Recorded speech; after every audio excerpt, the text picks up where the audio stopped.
Hello and welcome to Dragon Talk. Sorry we're starting a couple of minutes late. We had a last-minute wardrobe malfunction. It's true. It's true. So Jeremy had to change his shirt into something that made him pop a little bit better in front of the green and black background. So hopefully it works. Do you like it? I do like it. It's a Tomb of Annihilation shirt. It's awesome. I think it looks good on you. Yeah. The shirt for everyone's benefit, the shirt I wore today was just a little too spectacular. Exactly. It was causing moire patterns in the video. Little known video production thing when there's plaid involved, it goes crazy. Yeah. Everyone would have been subjected to the charm condition, exactly. Which I can talk about since this is the rules That's right. segment. We would have like a color spray going into everyone's eyes. I am Greg Tito. I'm here with Jeremy Crawford. Hi, everyone. We're going to talk about some sage advice stuff.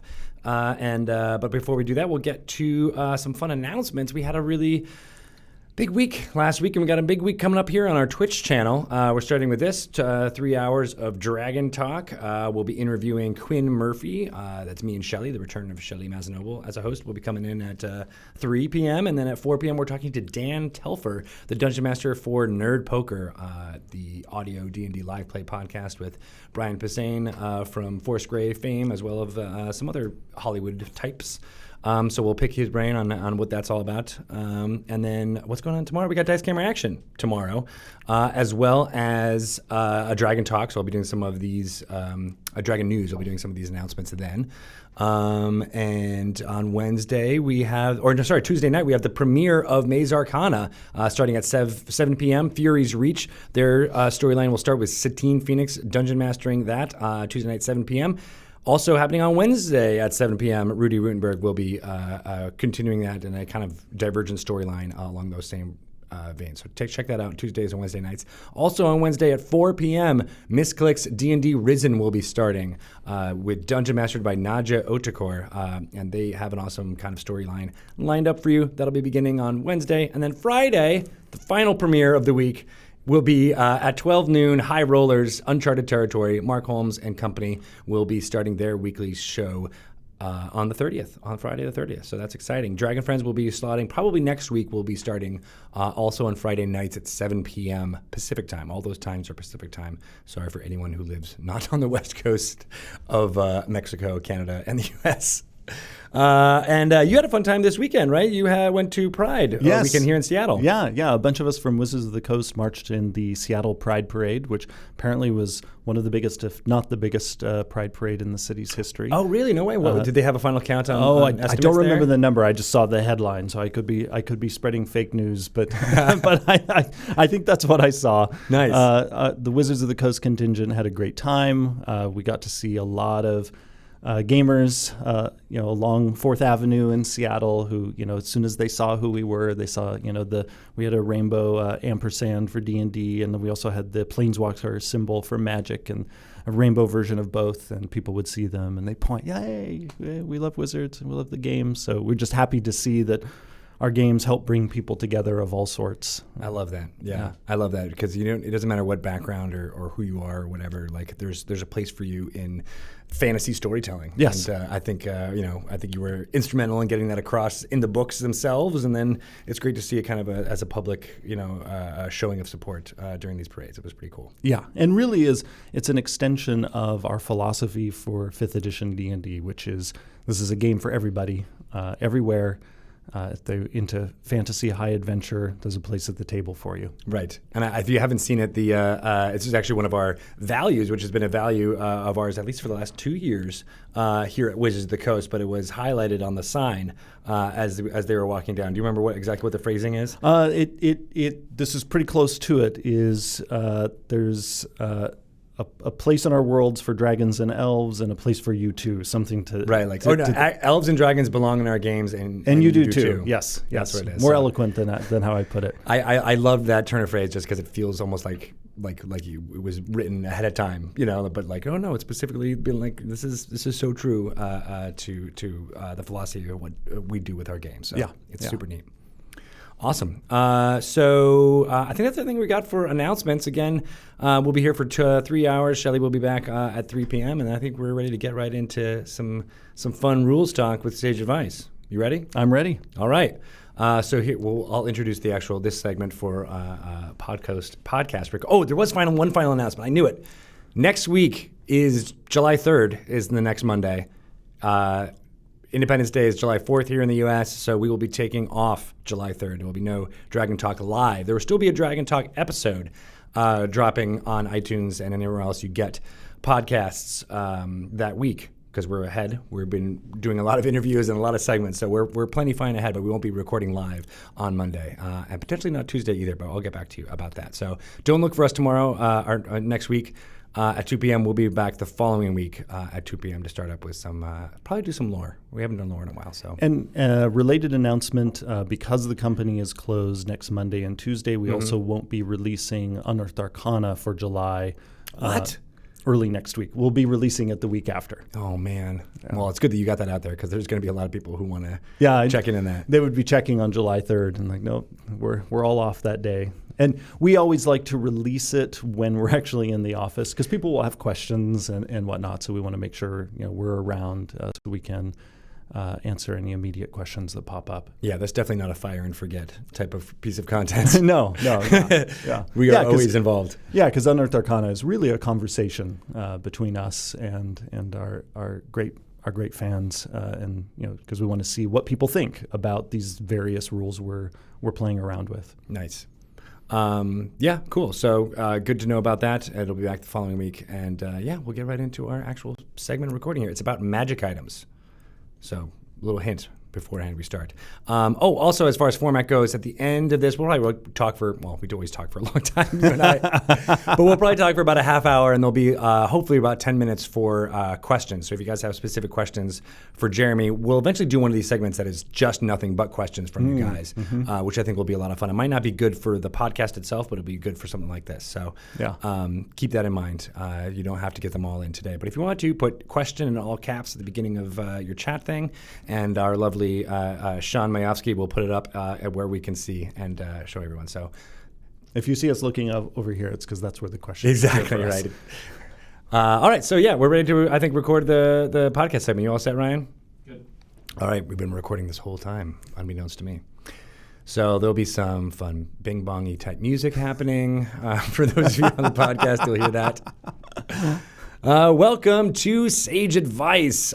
This is a segment in which I talk to Jeremy Crawford about his ideas for some problems that people potentially have with... Oh my God, that was terrible. You psyched yourself out. You don't want to lead right in with the problems. Yeah. Right? You want to get to it ahead of time. I do that. I psych myself out sometimes. So we'll do that again. This is you get to see the podcast recording in action. That's what's part of the fun here, right? I hope so. Anyway. Welcome to Sage Advice. This is a segment in which I speak to Jeremy Crawford. Hello. Hi there. And I get into some of the minutiae of the rules and philosophy behind the intent of some of the rules for Dungeons & Dragons. And today we are going to talk about magic items and some of the potential pitfalls, a lot of questions that people have surrounding them. Most of these questions will be like, read the book, and you'll find out more about it, but then we'll get into some that get tripped up even beyond that. Yeah, absolutely. So magic items. Yeah, magic items changed a lot. They were on my mind because in our last segment, there was a question and answer bit at the end on the Twitch channel, and magic item attunement came up. Right. And I thought, it would be worth us talking more in depth about magic items and the common rules questions that come up about them. So really what I'll do, like I do sometimes when we talk, I'll kind of go over, here are what the rules are, and then we can talk about some of the little problem areas. So one of the biggies with magic items is that some magic items have that requirement that you be attuned to them to gain the benefit of their magical properties. What that means is your character is binding this to this magic item magically. Right. And you can be bound in this way, attuned in this way, to no more than 3 magic items. And so if you are attuned to 3 and you find a new item that you really want to use and it also requires attunement, you're going to have to choose one of those other 3 to break your attunement with. Does it cost any action to break your attunement? So attuning to an item is something you do over the course of a short rest. So it takes an hour. And your attunement is also broken. It is broken with something if you die. And also, here, and I will open right to the page so that I do not spread any misunderstandings. Always good. Because I wanted to remember the exact number of feet. Because if an item that you are bound to is away from you for 24 hours, your attunement ends to it. The part I need to remind myself is the exact number of feet. If it's more than 100 feet away from you for 24 hours, interesting, your attunement ends. So, like, let's say you left your magic sword back at home and you get whisked away through a magic portal to another plane of existence and you're gone for more than 24 hours, well, your attunement to that item is broken. And then someone else could pick it up and they could attune to it. Now, is attuning like that where there can only be one person attuned to it at a time? So yes. Okay. Yep. Only one person at a time. There can be only one.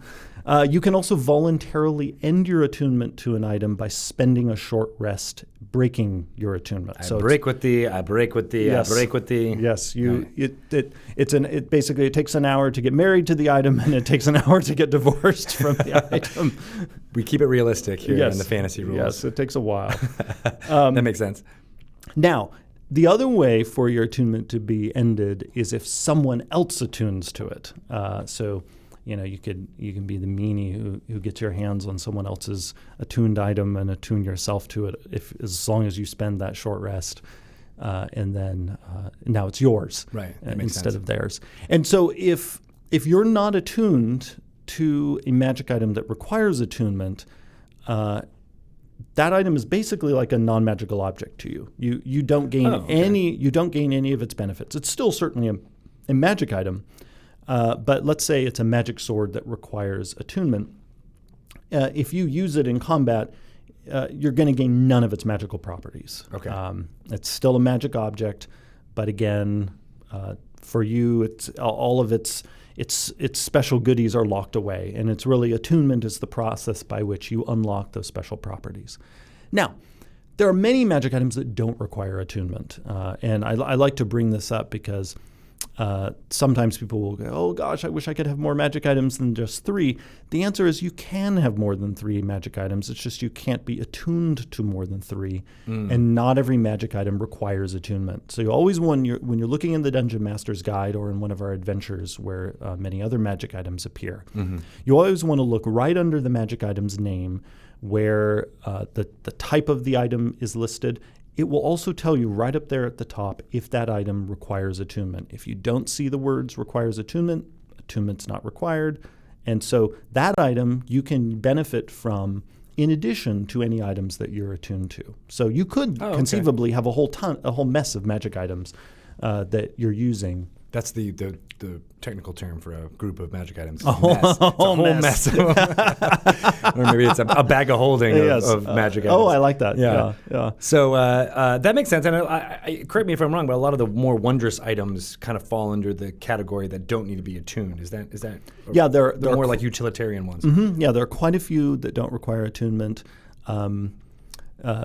Potions and other one-use items don't require attunement. And you mentioned this in the last segment as well, but really quickly, the whole purpose behind attunement was what? It really is a way to rein in the potential for a character to have a bunch of highly complex magical abilities overlapping. So it's serving a game balance purpose.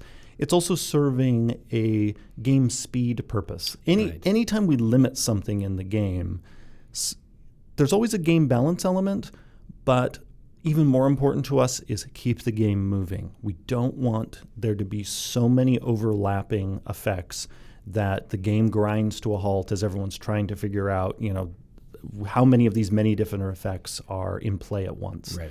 So it has that twofold purpose. I mentioned also last time that we picked the number 3 also because it has mythological resonance. There's this kind of rule of 3 that appears frequently in folklore and mythology, and something that has appeared in various forms in D&D throughout its history, especially in Planescape, where the rule of 3 is a big deal. Yeah, I love that. So some more things about magic items. There are some, obviously, that are one use. I already mentioned potions. There are scrolls, things that, it's kind of fire and forget. Mm-hmm. Now, an area with magic items where I tend to get a lot of questions is when a magic item delivers a spell. Whether that magic item is a scroll, the magic item is a wand, a wondrous item, what have you. People will have questions related to how our spells work. Here's a question I get quite often. If you cast a spell from an item, what level is the spell at? Right. And this question, comes up because in our game, a spell has its starting level, like Magic Missile is a first level spell. But many of our spells, especially our spells that deal damage, can be cast at a higher level using a higher level spell slot, which then causes that spell to become more potent. Usually, in the case of a damage spell, it causes it to deal more damage. But this is, it's even true of some of our healing spells, that you can cast them at a higher level, and then they will restore a larger number of hit points. Right. So one of the key rules with magic items is unless a magic item's description tells you otherwise, the magic item is always delivering a spell at that spell's lowest level. And the reason for that is that ability to make a spell more powerful in the spellcasting rules in the player's handbook is based on the expenditure of spell slots.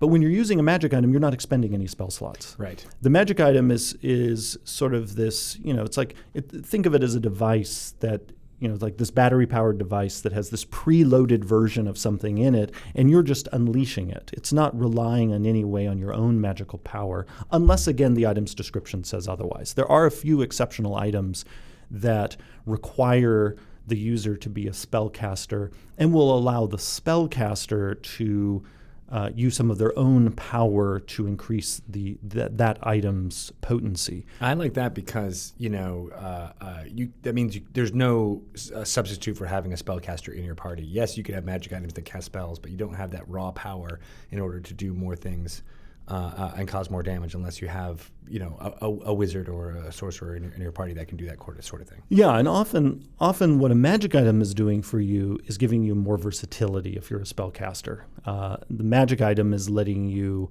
cast spells without using your precious spell slots. Magic items will also often give a group of adventurers access to spells that no one in the group knows. Right. That can also be a very useful thing about a wand or a scroll or a staff, to suddenly get that spell that, we're so glad we had that, and that was a spell no one in the group knew. Is there any, maybe this is an unearthed arcana type thing, but is there any thought put to a wizard or the person who's creating these magic items to make it as a more powerful level of that spell, and by burning up more resources in the creating of that magic item? Well, so that's something that's already possible, particularly for our spell scrolls. And we even in some of our adventures have specified that, this or that scroll found might have a spell like Fireball in it, but it's a higher level version of Fireball. Right. So that is an option for something like the spell scroll, that the creator of it could put in a higher level version of a particular spell. Right. But again, normally, unless an item says otherwise, the spell is its lowest possible level. It requires no spell slot for the magic item's user. Another question that comes up having to do with spells in an item is, if it's a spell that requires concentration, does the user of the magic item have to concentrate when they cast the item from that magic item? Oh, that's a good question. It's a really good question. I've never seen that come up in play before. So yeah, and it's a question that's come up for me a number of times on Twitter. And the answer to that question is you do have to concentrate unless the item says otherwise. And there are a few items that say you don't have to concentrate. Okay. Was that written before or after you got that question on Twitter? Before. Okay. Before. No, it's in the Dungeon Master's Guide. Okay, good. Yeah. That was something we predicted while working on the book. That's what playtesting comes in handy when something like that comes up, for sure. Yeah. All right, well, that's interesting, and that adds like almost two levels of balance in there, so that you have the balance of being able to attune to most most items, and then the balance of having to concentrate only on one effect at a time. Right. Makes it seem like, okay, there's some limits there, so you have to think creatively in how you use magic. And that That is something that is at the heart of our design, not only of spellcasting, but also of magic items, because you'll see this, how we limit concentration spells, how attunement works with magic items. We also want magic users in our game to have to make interesting and sometimes tough choices. The old Sid Meier, adage about game design, like make interesting choices. Yeah, that you basically, you don't get to have everything all the time.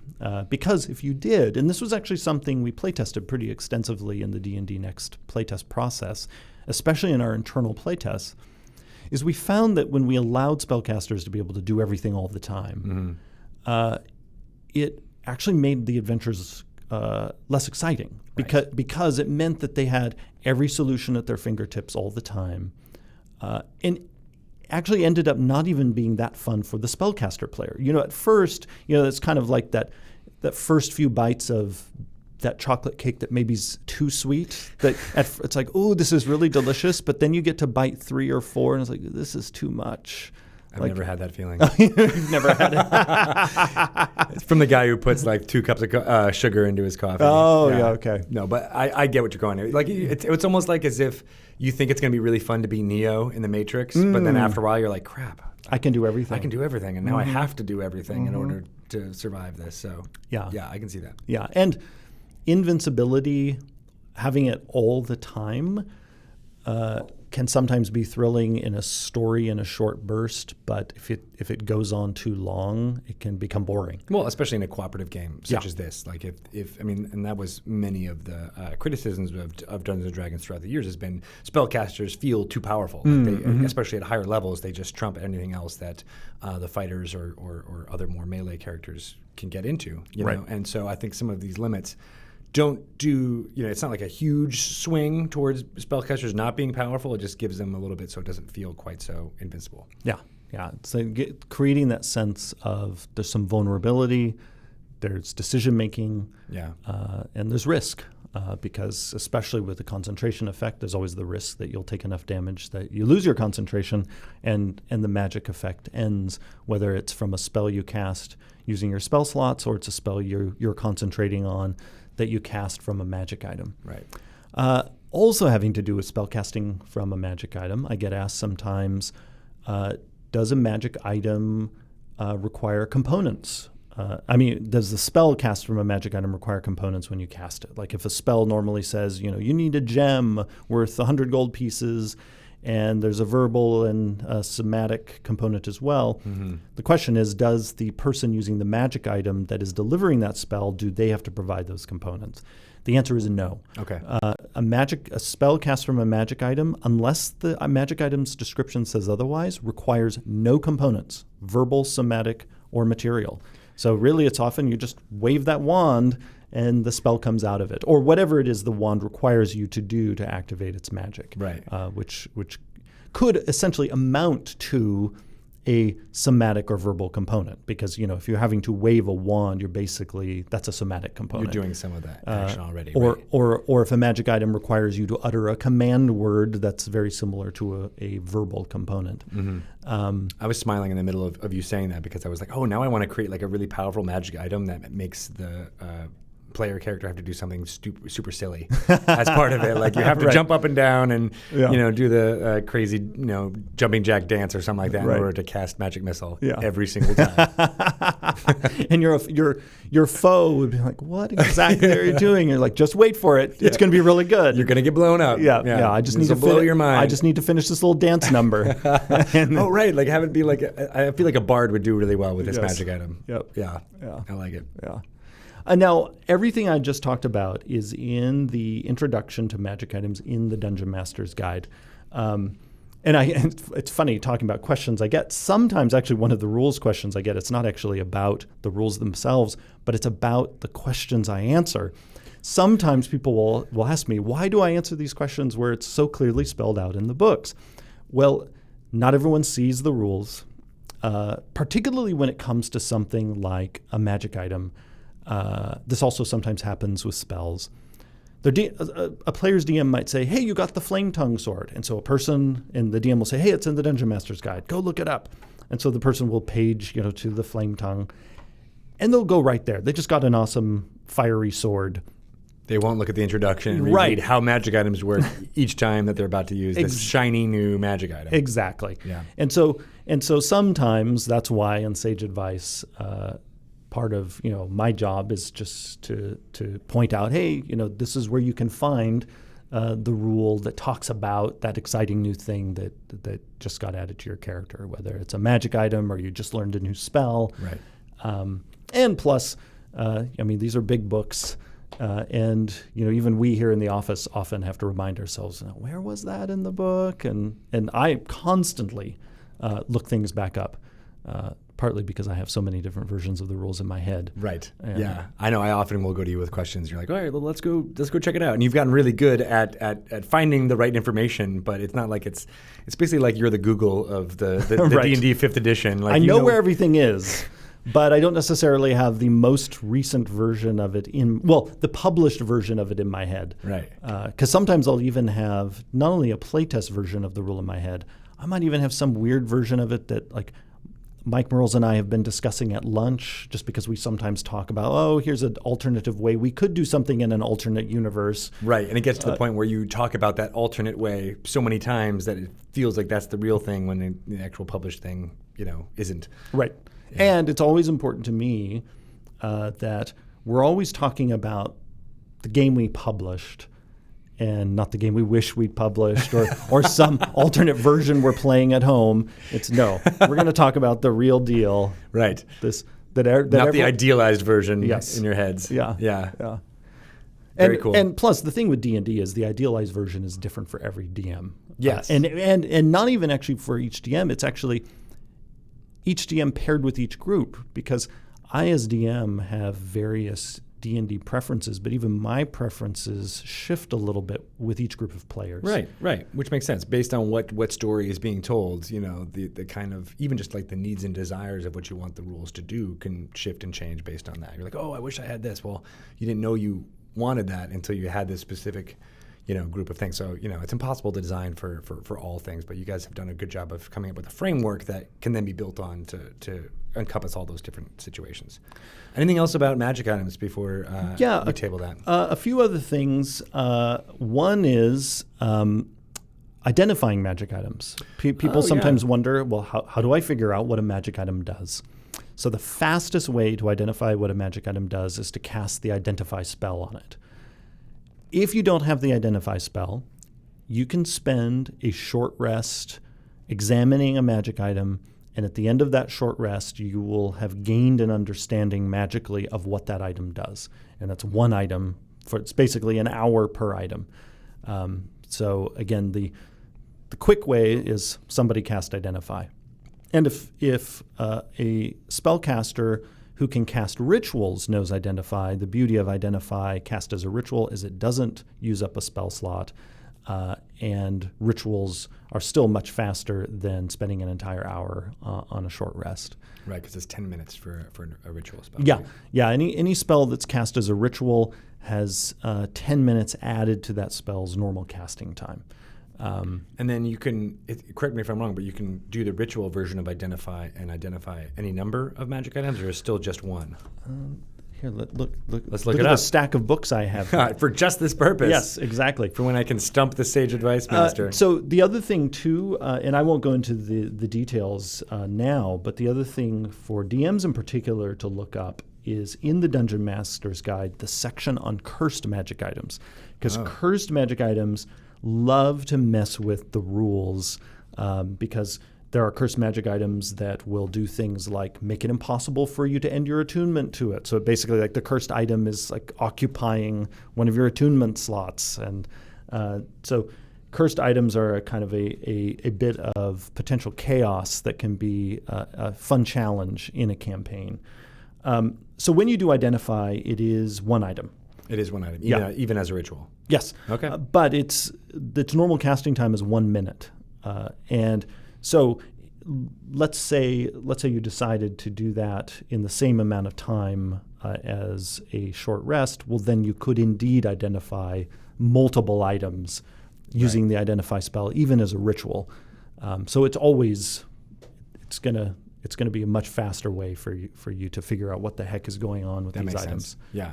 Than to kind of just hold it and stare at it for an hour and learn magically what it does. I like that you guys put in the idea that you could kind of figure out most of it on your own from playing and tinkering at it, and that you get some innate magical knowledge from that, because so many times you've been stuck. Nobody wants to use an identify spell slot or isn't a ritual caster or whatever, and you can't use it. And you're like, what do I do with this shiny new thing? I know it does something, and there's some hardline DMs that be like, well, you don't know what it is because you haven't identified it. But then I like the idea of tinkering, of figuring it out, of like, doing some sparring with what you think is a magic sword and seeing if it feels better or whatever. And then like the DM can kind of be like, all right, you kind of think it's better at combat, but you don't really know until you're in the real thing, and that kind of stuff. It really adds to the flavor of the game rather than taking it away. And we've been asked before, well, how is it somebody can just spend an hour with this item and figure out what it does? The idea behind this in our storytelling, and this really informed how we approached magic items in 5th edition, is that magic items are truly extraordinary. That unless it's a magic item where its magical quality has been hidden in some way, there are ways to do that. Magic items, if you get it, it should be something like obviously special. I mean, like great example of this is, think of like in the Lord of the Rings, when Frodo gets Sting, or any of the other sort of these legendary items in those stories. It's like you have something special. It doesn't even feel or handle the way a regular weapon might. In the case of a magic weapon. This idea that magic items are extraordinary also informs actually how we balance the game around them. We made it so that no D&D character is required to have magic items to meet the sort of survivability and damage output targets we have for characters at every level. So we've actually balanced the entire game with the idea that you could make it all the way to 20th level successfully and not have a single magic item, which is another reason why the attunement number is low, because if you have a magic item, especially one that increases your combat effectiveness, it's always going to make you more powerful than the game expects you to be at baseline. In other words, in 5th edition, a magic item is always good for you in the sense it's always making you better than the game expects you to be, because the game doesn't expect you to have any magic items. And so that's an important distinction from previous editions. Yes. Yeah. We balanced 4th edition, for example, with the assumption that you had to have magic items, and that if you didn't have them, you were not actually keeping up with the game's mathematical expectations. Yeah. In 5th, again, the math of the entire game is built assuming you don't have any, and we did that on purpose because we wanted magic items to truly be bonus. Yeah. Like if you've got it. And that is why if you get, say, a +1 magic weapon, that +1 is good for you no matter what level you are, because as far as the game's math is concerned, you are now +1 better than all of the game's math expects you to be.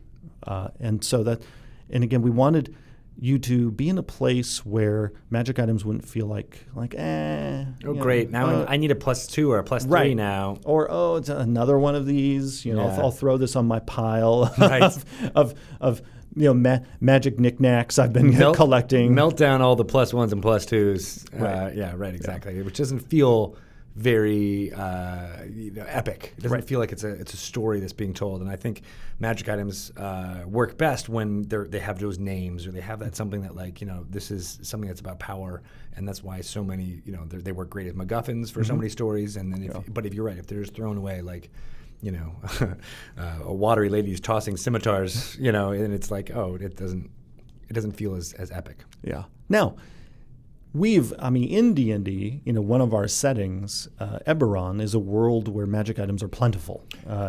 And so that is absolutely a fun direction you can go in, but it has a different feel. Right. And so if a dungeon master goes in that direction, then the DM just simply needs to know the narrative's going to feel different, the world's going to feel different. But sort of the D&D default is, magic items are these marvelous things, often from an ancient time period. The way that you create them in many cases has been lost. It's these wondrous relics from ages past. That's kind of the default. Totally acceptable if you want to run a campaign where basically magic items are like you can practically get them out of a vending machine. I mean, I've run such campaigns and it can be a ton of fun. Yeah. But again, it's a different feel, and that it's important to note that going in and not do that willy-nilly, but to have it be part of the design of your campaign rather than just like, oh yeah, that's what the game assumes. And even in a campaign like that, when I've DM'd a magic item plentiful campaign, I always like to, as a DM, avoid the situation where the magic items just start feeling kind of humdrum. Exactly. Or again, like I'm just going to toss this on my pile of 15 other magic weapons. It's nice again, even in the high magic campaign, for there to be a sense of specialness about them, where you're always glad you got it, and even if it's not good for you, it's good for someone else in your group. I like or it maybe the item is not of immediate use to anyone in your party, but you can use it for some story reason, to benefit an NPC. I always like for it to have a significant place for characters and for the story of a campaign. Love it. All right, great. Well, thanks for that kind of deep dive on magic items and the intent behind it, as well as some of the questions. That was really useful. Great. Thanks, Jeremy. Sure. All right. And that ends the podcast segment of this. We only have about 10 minutes left, and I did see that awesome three, just like the number of magic items that you can attune to at any given time. So we'll start at the top here. Hanselman. Oh, this is he had some great questions, especially for when we talked to Girl Scouts Glory. What do you think about DMs giving expendable magic items at really low levels to keep players interested, but keeping them not from being overpowered at such a high level? This is a fantastic idea. In fact, this idea of expendable magic items or sort of extra limited items is something we've even done a bit of in our published adventures. Tomb of Annihilation, in fact, has some items in it. I won't give any spoilers at this point, but there are some items in it that basically only work in certain contexts, and it's sort of like we wanted people to have this awesome boost of power, but for it not to become a permanent boost for that character and to kind of wander off into some other campaign with this amazing item. It's like, oh God, it's going to unbalance all campaigns thereafter. So I think having sort of a taste of magic items that maybe they time out, like, oh, it only works for a certain number of days or a certain number of uses. I think that's a great idea, especially if the DM is feeling like the players are hungry for some kind of reward. But the DM doesn't want to give something that's going to stick around for the entire campaign. I like it something based on location too. So like you go into a dungeon, you find that powerful item, but then based on whatever you do, or maybe you're like, you put to rest some spirit or something like that, but then that takes away the power of that magic item that you might have had and that kind of thing. Yeah, anytime in my own home campaign I create sort of new limits for things, like you can use this only X number of times, or it only works, in a particular location, I always love tying it to the story in some way. You can think of the players might find in some ancient tomb this amazing scepter that just disintegrates low CR undead, but that scepter might draw all of its magic from the holy ground of the temple itself. So once you wander off, it's just a pretty stick. It's the ultimate Gary Gygax of the drow magic weapons that are useless in the sun. Oh, right, right. Love that. All right, so good question, Handelman. Thank you for that one. This next one is from Next Level 88. Regarding attunement, would you find it fair to make some items take more time to attune to, especially, I'm losing some of the characters here, without in-camp combat Especially those without in-combat implications. For example, there isn't much point in attuning to something like a crystal ball when they can attune. So what do you think about that, Jeremy? Making attunement take longer. That's the kind of thing that is entirely within the DM's purview. If the dungeon master wants attunement to different types of items to take different amounts of time, I think that's reasonable. Especially if it's like an artifact level or something that will have a large impact on your campaign.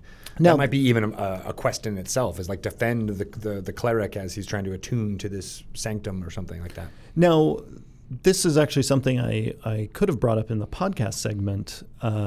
This question is great because it rightly points out that there are certain non-combat items where, because you're normally using them at a point in the game where time isn't being tracked very carefully, it might seem odd to people. Like, well, why does the crystal ball actually require attunement? Because essentially, you can just sort of hand wave, yes, I spent the time attuning to it, then I used it, then I stopped being attuned to it so I could then be attuned to one of my magic weapons or what have you. Yeah. So for items like that, often the attunement requirement is there actually to prevent multiple characters from using it in quick succession. So this is this is actually me, one of those examples of me showing things off behind the game design curtain. So for something like the crystal ball, or most things that would provide scrying ability, and there are a number of other utility magic items in the game like that, where the attunement requirement is there almost entirely to prevent multiple characters from using the thing in quick succession. That makes sense, and I'm not sure if it's true for this, but I've seen a Ring of Featherfall and be used through the entire party. Because there are certain items that without that attunement requirement on them, you could just hand it to each person in the group, and then that would start again undermining the specialness of the item. It could start doing damage to the narrative. Attunement does a lot of work for us, both in terms of game balance, but also keeping things from going totally off the rails in the story. Neat. Good question. Thank you very much. I think we got time for one more. So what do you think? Warlocks or my favorite useless item? All right. Unfriendly DMs question. What is your favorite useless item? So this changes over the years. I have to say, and I wouldn't say it's always useless. It's actually sometimes useful. But in fifth, the current reigning champion for me for item of dubious use is the alchemy jug, and that is just simply because when Chris Perkins and I were spending all of our nights and weekends finishing the Dungeon Master's Guide, it was in a fit of kind of delirious game design that I put in that the alchemy jug, one of the things it can do is dispense immense amounts of mayonnaise. and so if people are wondering if they get the alchemy jug and they're like, why does this thing dispense mayonnaise? It's because I was working so really delirious. Late. Yeah. Were you eating a lot of mayonnaise at the time? No, it really made me laugh because it was just so gross. and because the alchemy jug is in a way this in-joke between me and Chris Perkins, as a nod to that, the very first magic item his character got in my current D&D campaign was an alchemy jug. Oh, nice. Yeah. And he spends basically the entire time making mayonnaise, right? In your campaign, he's just squirt, squirt. That's awesome. All right, great. Well, thank you so much, Jeremy, for stopping by. It's always good. I feel like we have a couple more minutes for maybe another question. We could squeeze one in. Yeah. We already were going to answer that one there at the bottom, but let's see. Wait, you pick, Jeremy. Which one do you want?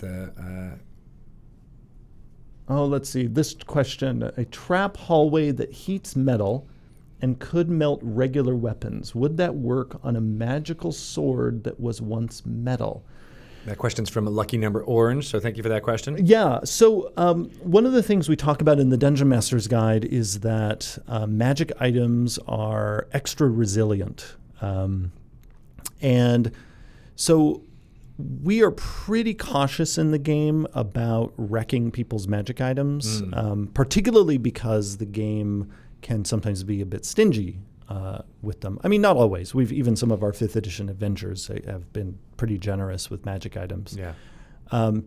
But I would, as a DM, if I had some place where it's, this hallway as described in the question that is, is harming people's mundane metal objects, I would be very hesitant as DM to cause that to wreck a person's magic sword, for instance.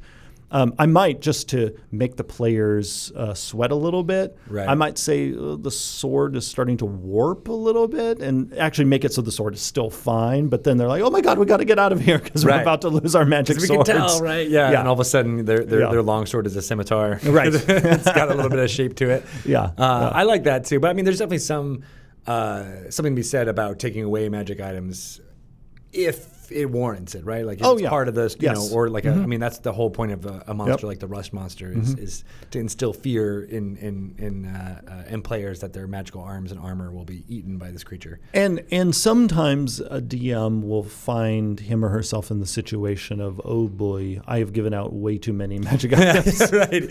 In which case maybe a DM wants to fill their dungeons with these magic item destroying hallways. I don't think the players would be very happy about it though. So it's always, you got to walk that fine line between whether you're actually doing a service to the game or just trying to correct your mistakes. And sometimes none of those choices are good. Yeah. And that's why I advise caution with DMs as they're handing out magic items. But again, also to keep in mind that at any time, if for whatever reason player characters are feeling more powerful than makes the DM comfortable, DMs can remember that they're in control of what's going on behind the DM screen. So, if the player characters with their magic items and other abilities are dealing way more damage than the DM expected, well, the DM can quietly raise the monster's hit points. It's all of that is within the rules for the DM to do. Right. Hit points are actually a great example of a dial we've given DMs, because in a monster stat block, the hit point number there is the average number of hit points we expect for a monster. So you can of that always type. do high, but you can go above it or lower, which is a great tool for slowing down or speeding up combat. I often, as a DM, if I'm feeling like, this combat has played itself out in terms of its story oomph, in terms of the player's excitement, and I'll often just decide, well, these few guys were below average. They did not start with the number of hit points. They did not score well on their tests. Yes, but often if I want a particular creature or NPC to be more fearsome than normal, to keep my players on their toes, particularly because some of my players work on the game, so I often want to make sure they just don't I remember what stats this guy has. Yeah. That makes sense. The sort of the leader monsters and NPCs will often be at the upper end of the hit point range given in that creature's stat block, and so that's again a tool that every DM has. And DMs can also manipulate monsters' armor classes, their accuracy and whatnot. So you don't have to put them down a hallway of heat or sword melting properties and to take away stuff. Right. There's other ways to do that. Although again, the more I think about it, this sounds kind of wonderfully horrifying. I like that they're worried about it hurting the swords, but not themselves. But that's another question. Another day. It's a fun thing about a game of high fantasy and magic is that so often magic can be weirdly targeted. Yeah, exactly. Heat's metal, but not people. Yes. Right? Yeah, I guess that's true. Yeah. All right, well, thank you so much. And you gave a good segue for what we might talk about the next time we speak together, which is monsters and the stat blocks and all of the tricks of the trade as far as that goes. So probably about 2-3 weeks, we'll get back around the table with you and answer some of those questions. Yeah, after the 4th of July. Yeah. Excellent. All right, thank you guys so much. We have an interview with me, Shelley, and Quinn Murphy coming up next. So we're going to take a short break. Bye, everyone.